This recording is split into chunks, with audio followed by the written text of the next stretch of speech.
Mga kabundo, ito yung full guide going to Chiang Mai and Ching Ye Bridge. Follow lang po ninyo kung ano yung extension ko. Sumakay po kayo ng MTR going to Ching Ye, exit E2. And then, sumakay po kayo ng bus number 284. Ito na po yung starting ng paglalakad papunta sa starting point ng trail. Makikita ito siya. So,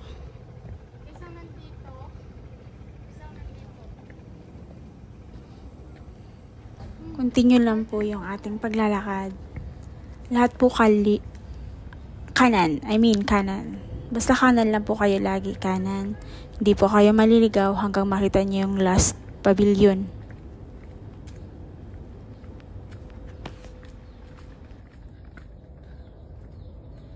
Pag makikita ito, area na to, hindi dyan. Tuloy-tuloy lang dito.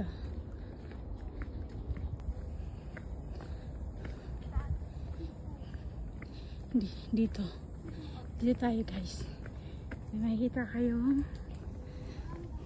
Yan. Pavilion, and then tuloy-tuloy lang.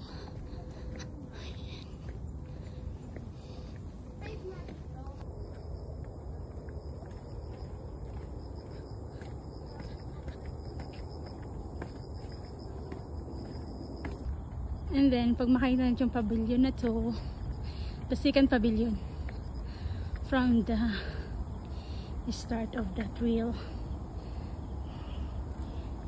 See? Ito yung way going to the view of the bridge.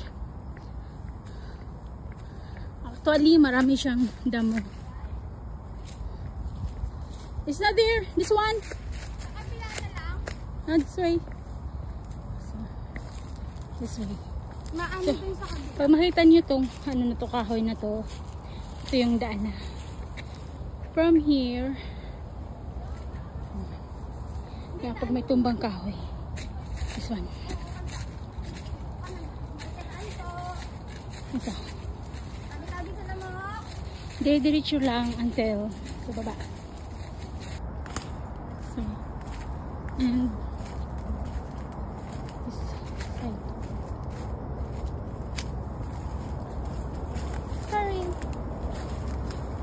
May naiwan pa na wallet. Hindi, ano yan? Lagay yung headset or charger? Or This way.